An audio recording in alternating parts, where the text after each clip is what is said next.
How's everyone doing? I am Mobile Master Tech, also known as Terrell352. We got a good one today. Called a T-Mobile upgrade in progress. This is a 4-sector site getting the works. It is owned at the property of this elementary school right here, which is Anthony Elementary School.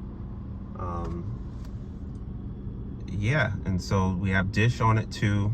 I will say Verizon and AT&T probably need to go ahead and hop on this.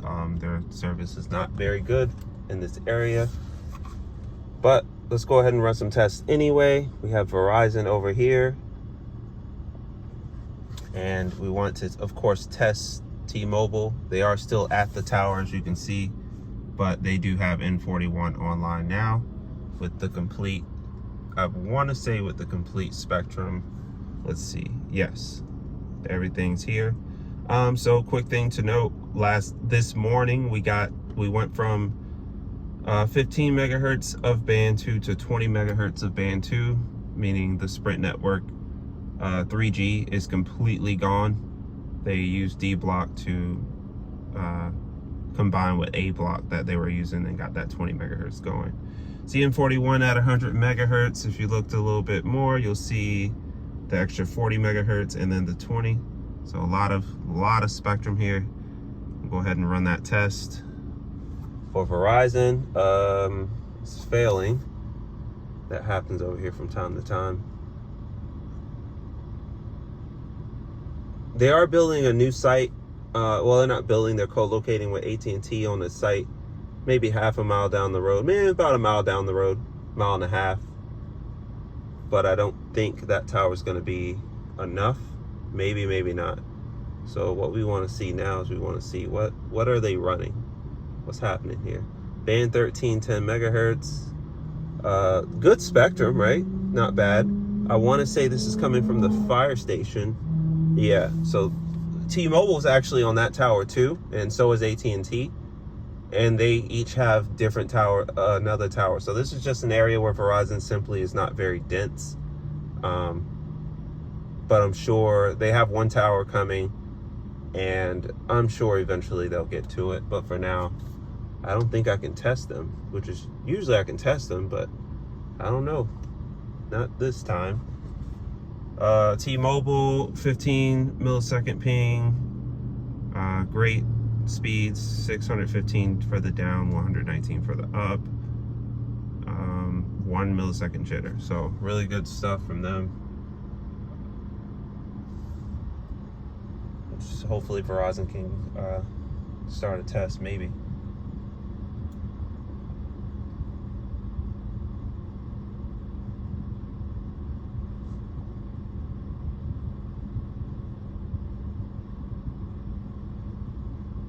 And we'll get AT&T started as well, who they also went from 5 megahertz of N5 to 10 megahertz of N5. So that's nice to see.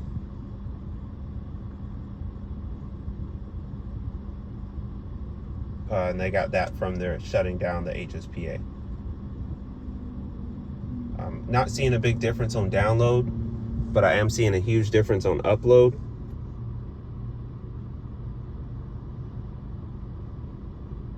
Okay, AT&T.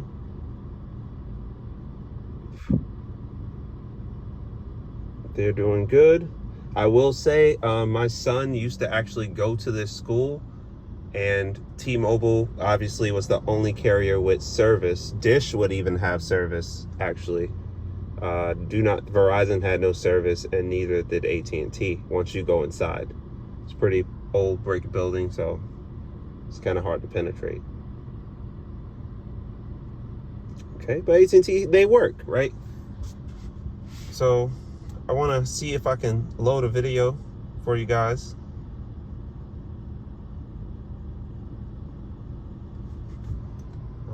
See if one can load up. It's taking a while.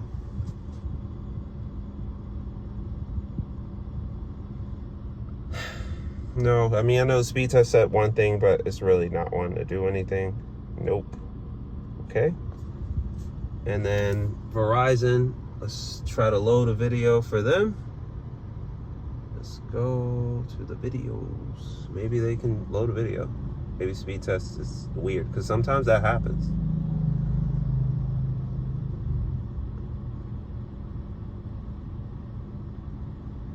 Let's see if I can get to my channel.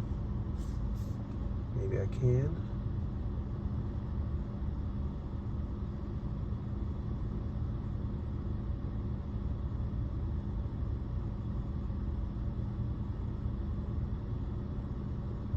Nope. Okay. And T-Mobile, last but not least. Get to the channel. See it real quick. Go in. Yeah. Everything loads up. Showing lots of congestion. Pretty good. But it's doing fairly well. That's 9. All right. Well, let's see before we go. I don't think Verizon is not going to happen. But before we go, let's do a LTE speed test on T-Mobile. Let's see how that goes.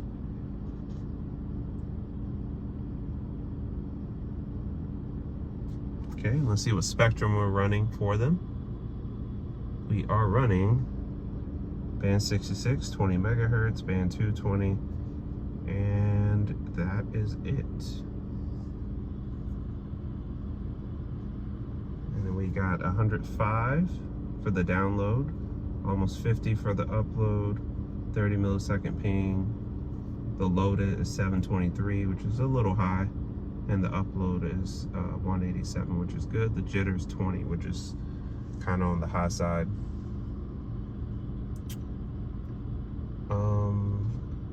Trying to see if they added band 25. I'm not sure. I have to go in the settings and see. Some towers get it, some towers don't. Okay, so this one, no. They are running the MFBI though of that band 2 signal, but they're not running the separate channel. Doesn't appear to be the case. It would be a different thing. Let's let it go back to normal for LTE. And okay, now it wants, okay, now it's saying it wants band 25. Let's see what that does for the signal. Nice, okay. This is 40 megahertz of band 25 on LTE that is running. So they have almost all the spectrum on the towers. They're only missing N25 and that 10 megahertz slice that Sprint keeps. Some keep sites still have, usually only the ones that are co-located. But really nice to see from T-Mobile. They're having, it's strong over here, I'm not gonna lie. But Verizon's picking up steam, and they're strong in areas where T-Mobile is lacking, as you will see in some of my videos soon, and of course previous ones. And AT&T, they're just kind of in the middle, you know, they're not doing much at the moment, but we did see they're starting to pick up steam on that one tower, the church stealth site, so we'll see what happens. Yeah, we're gonna leave the video with this. If you like what you see on the channel, like, share, subscribe, follow me on Twitter at Terrell352, and until the next one, I'm out.